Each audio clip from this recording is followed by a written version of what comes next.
Alright, welcome to my channel. This is Lock Chuck. What I am working on today is an Abloy Sentry disc detainer lock. It's in a 330 housing. Kind of show you the key real quick, and the profile is what really makes this disc or this disc detainer lock a little hard, because you got to be able to get a pick through that warding there, and that's some pretty mean warding, because right there in the center where you want to have a injector pin shaft or whatever, your pick shaft is pretty tight. I mean, you're probably looking at 3/4 of a millimeter space there, so not very easy to get a pick through. And the way the discs are shaped, you have to use what's kind of like called a butterfly type tip. Let's see, was that showing up? So this is based off of Chris Pick's design, and the way that works is when you're picking, you don't have full range of motion, because of something called a disc steering system. So when you're picking, that little butterfly will fit on these little nubs profiles, and you can turn a little bit, and then after you get it turned so far, if you gotta go more, you can bump it again. But once you do that, you don't have any way with the pick to counter rotate except turning the tension backwards with the disc steering system to pull it back. But you're also pulling every other disc that's turned that far back as well. So I believe 1, 2, 3, 4, 5, 6, 7, 8, 9, 10, 11, 12 discs, counting the profile and the rear tip profile and the profile there. There is no spacer between 11 and 12, so they have to be kind of turned together. So because you can't like come out of this one, rotate back to grab this one, you have to kind of bounce up and down to get both of these to turn at the same time. And I'll talk about that when I was picking it. I did just get this pick and thought I had it recorded, but anyway, this is the disc steering system here. It goes all the way in. I'll show you when it's picked, and it actually locks into disc 1. So this is what kind of allows disc 1 to be the tensioner, so you can do front tension on this one. But all right, so give me a few minutes, let me put this back together, and I will try to get it picked on camera.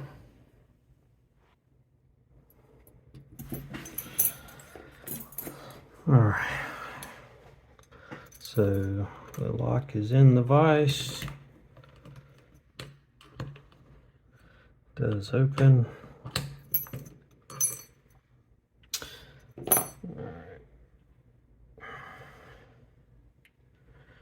Get my pick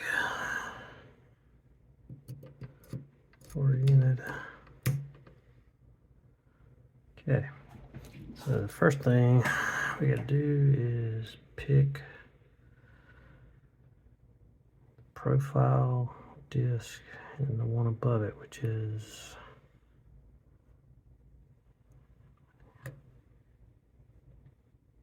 like disc 11 and 12. Gotta pick them together. Alright, I feel like they're done. Come up to 10. It's going to be rotated all the way to the left. Then I have to come off of it, get behind it, and give it a nudge. So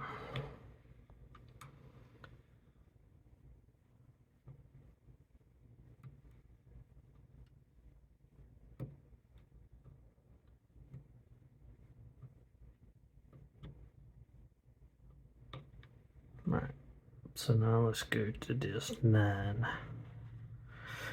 So I have been working on this for a while, and I kind of do know the bitting a little bit, so, but that's not binding like it should.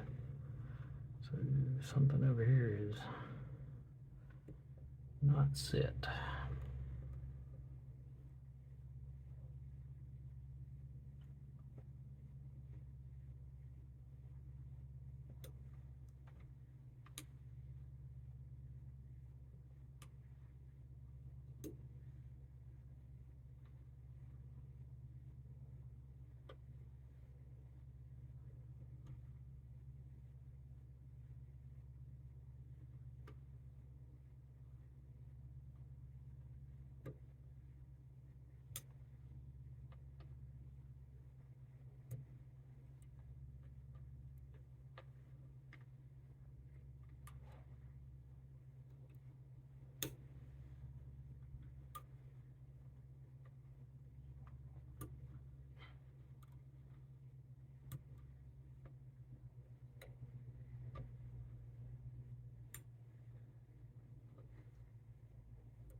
Oh, please tell me that's recording this time. Yes, and my shortest time. So I guess the more and more I practice, the shorter the videos I'm getting. Alright. So that is unlocked. Alright, let me give this a get. Hold on, sorry about the shaking, but I'm gonna try to zoom in or move the camera in just a little bit more to hopefully be able to show a little bit more detail. Alright, so, and with it unlocked, okay, I've already removed the screw, the set screws, or one of the set screws. That one's from another, there's one from another lock I'm working on too, but it doesn't affect the locking mechanism. It just keeps this from unscrewing for security reasons. Alright, so I should still be in the unlock position, so I'm going to try to pull this out. But it's still...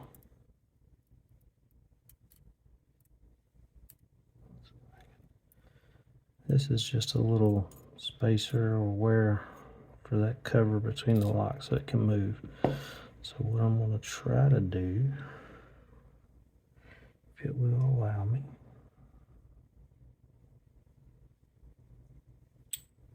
we'll close it back up just to see. Alright. Alright, so there's the entire disc pack out. Alright. Oop. There went shooting off my sidebar. Sidebar is solid. Alright, turn it around. You can see where the sidebar was. You know, it's everything, all the true gates are, so all the true gates are lined up, and turn it back around. You can kind of see all the disc orientation, you know. So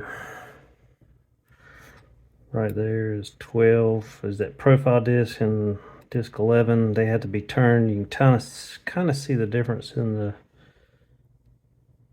there, and I'll show you the inside in a sec. But yeah, that one had to be turned and everything. So there's no space in between, there's no spacer in between those two to be able to turn the picking tip. So you have to pick those two at the same time. So we'll start pulling these out, and this has, I'll show you that. The disc steering system is connected to the first disc, so it's not permanently connected, but it, let me see, let me put a spring out so I can set this up. So as you tension, this turns inside of all the other discs, and with the picking tip, it really limits your motion to not even probably a quarter of a turn. Probably don't even get that much. So, but that's why sometimes you have to pick it so far and then come back and do it. So there's the profile, which is disc 1. That comes off. Alright, spacer. Here, disc 2. So since I'm picking clockwise, let's see, one false gate right there in the clockwise position. Kind of felt, let's see, yeah, that one you definitely feel. Yeah, I remember that one. So this one, so there's one in the counterclockwise position, so that one didn't really come into play, the direction I'm picking.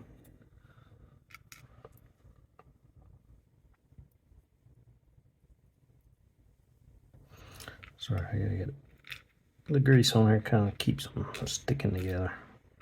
So there is one false gate in the clockwise position on that disc, which that's the one,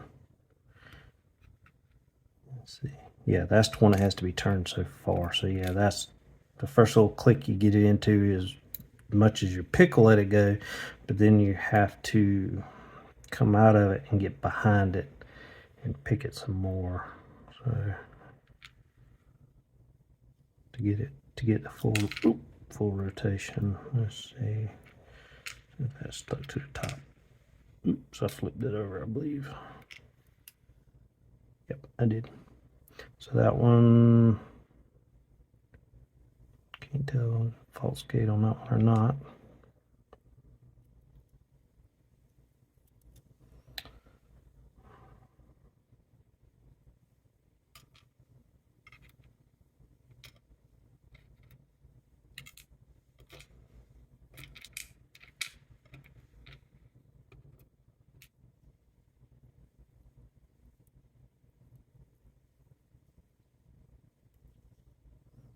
That one has a false gate in the counterclockwise position, so that one didn't really come into play.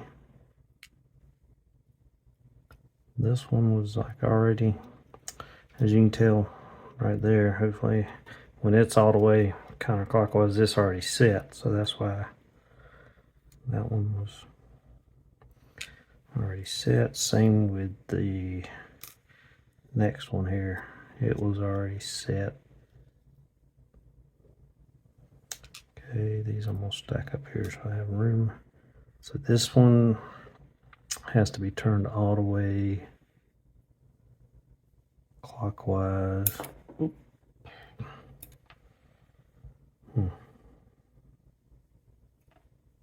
Can't remember. All right, gotta figure out. All right. So, yep, that's it. And these, so there is no spacer between the next two. So that one kind of has, it's a little bit different. It has the key profile, tip profile, which actually, once you get on this one, you're able to turn this one the full rotation without, I think you're actually picking it. I'm right here picking it. So I'm already able to give it a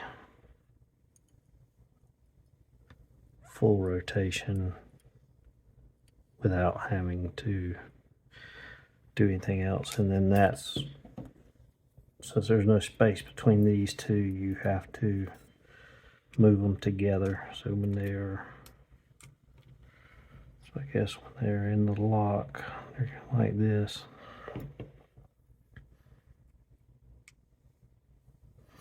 And you're picking it, or well, I don't know if you can see that. You're kind of picking it like move one, and then have to come back, move the other, move one, move the other. So, which I know you can't see that. Let me put it back in the lock. Maybe I can show you.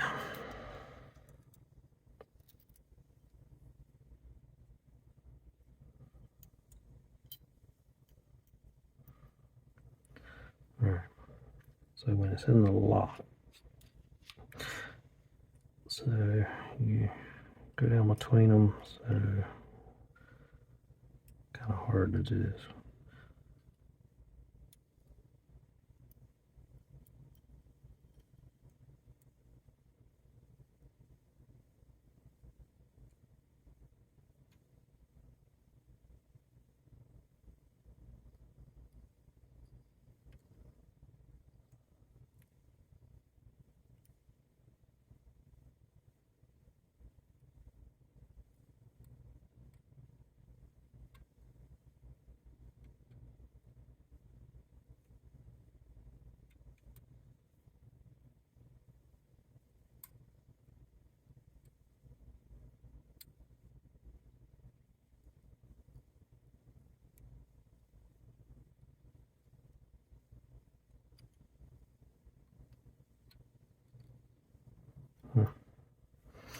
Maybe I can't show it because this is usually in there too.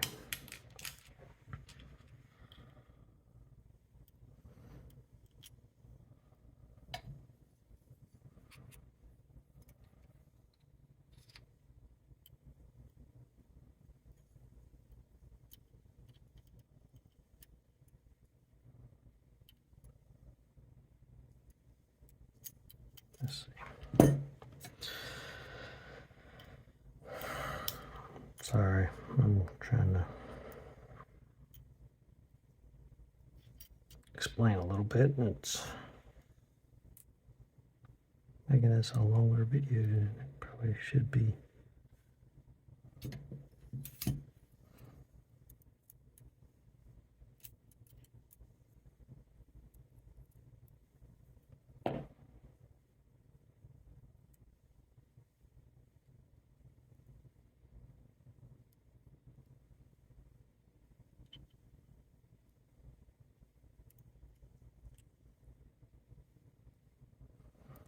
Alright, so that one is on the top.